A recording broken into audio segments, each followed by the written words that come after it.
All right, here's the deal. Camera tech is moving fast these days, and sometimes I think it's easy to get caught up in trying to get the newest thing. Do I need the newest thing to be good? All these different questions that we may ask, and this is why I decided to see what it was like to use a Canon C200 today in 2024. The C200 was my first true cinema camera that I ever used, and it kind of has a special place in my heart because of that, but it's also a really capable camera, but it was plagued by one major downfall in my opinion. The biggest problem with the C200 was always the fact that you cannot shoot 10-bit footage except if you were shooting in 4K RAW at 60 frames a second. That was the only time 10-bit was an option. It was either always 12-bit in RAW, huge file sizes that took up so much space on expensive CFast 2.0 cards, or you shot 8-bit on SD cards. And there was really no great workflow for 10-bit footage on this camera. My first experience having a true 10-bit workflow was the original Canon R6, and that was when I began to use it regularly, color grade it regularly, and I realized, man, this is a lot better. The jump from 8-bit to 10-bit is really noticeable. There were many situations where I thought that the R6 looked better, the image held up better. Now, this is partially because the R6 was full frame and the Canon C200 is Super 35. That's part of it. But there was something in the colors, the way the image held up when color grading, all of these things that the R6 had that the C200 just didn't have. Then once I realized that the Canon R6 and the C200 basically had the same amount of dynamic range, it was minuscule difference, I was like, man, I don't really know of a need to use the C200 anymore for most of my projects. Now, I shot a lot of projects with the C200. I shot music video type stuff. I've shot some documentary type things. I've shot some more cinematic type things, more narrative things. And it's really great for all of it. I think this camera really shines on the documentary forefront. Like, the autofocus is good enough to use. It's not gonna blow your mind, but it does have face detection. It has some basic things that are still very much usable in today's world. It doesn't compete with the newer stuff, but it's still usable. So I think this camera really shines in more documentary run and gun work because of its all-in-one solution. Honestly, what made me want to pick up the C200 again was just looking at the industry, how fast the technology seems to be moving these days, how fast companies are coming out with new cameras. It seems like every year, almost like cell phone releases, that we end up with a new model of a camera, and it just seems to be hectic. Stuff is expensive, and you can get C200s for a really good price. Now, technically, you can still buy the Canon C200 brand new at $34.99, but that's basically the price of an R5 or like an FX3. So I wouldn't necessarily recommend that, but what I would recommend is checking them out on the used market. I've seen full C200 kits on eBay and different places like that for like 1,500 bucks, and you're getting a ton of camera for that price. So let's kind of go over some of the pros of the C200 and why it's still super valuable for the price of, let's just say, 1,700 bucks. That seems to be the median of what I've seen used. So we're gonna go with that price. So here's what you're gonna get for around $1,700. Now, first of all, you're getting a camera that has a ton of IO. You have SDI, you have HDMI, you have full-size XLR, you have all of these different ports, dual SD card slots. You can put a CFast 2.0 card in this thing. It has ports for days, and I personally love that. That's one of the biggest things that I've missed about my C70 sometimes, is not having SDI. SDI is just the industry standard. So having SDI on this camera is a huge plus. On top of, you still get the built-in ND filters. Canon's been doing this for years, and you have 10 stops of ND, just like the C70 in this camera.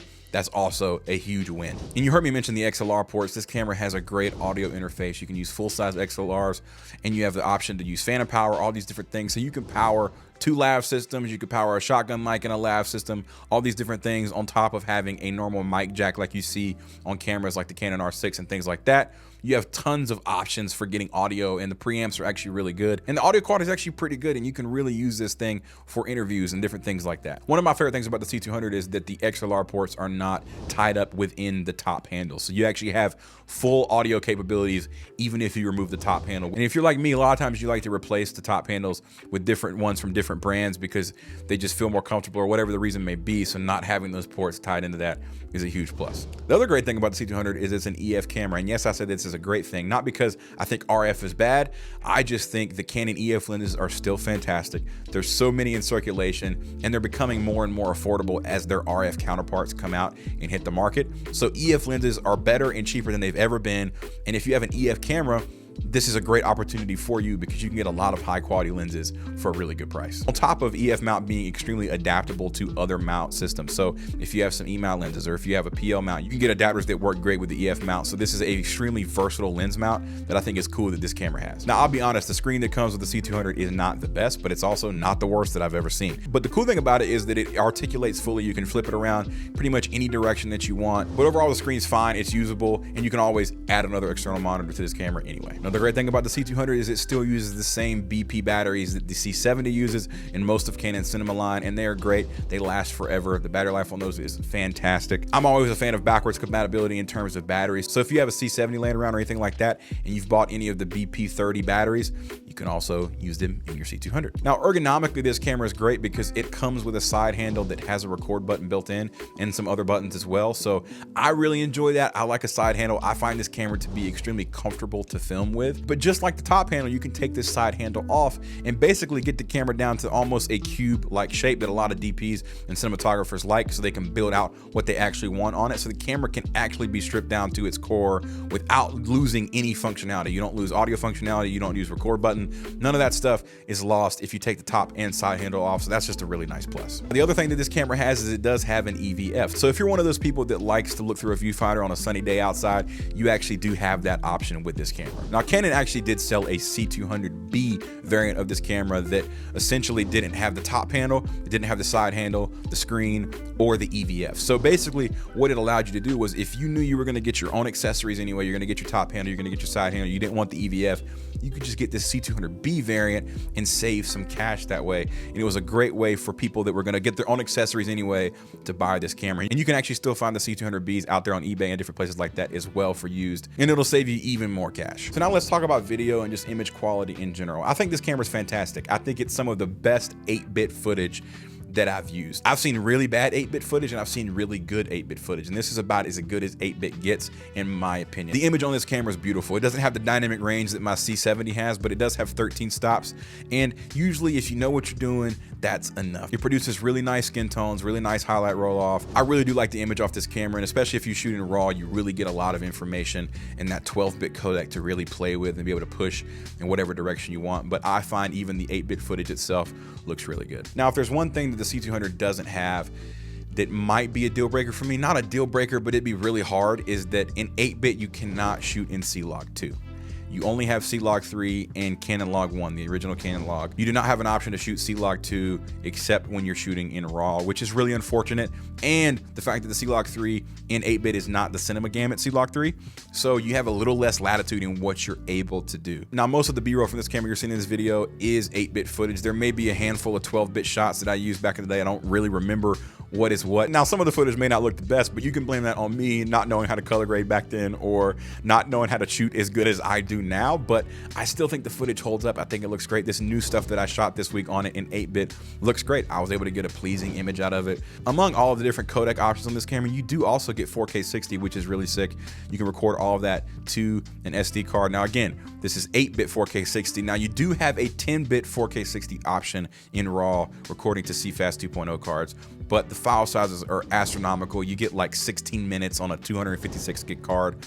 It's pretty ridiculous. So now let's answer the question, why would you buy this camera in 2024? Well, I think there's a couple reasons. The first reason being the price. It's really affordable. You get a lot of camera for your money.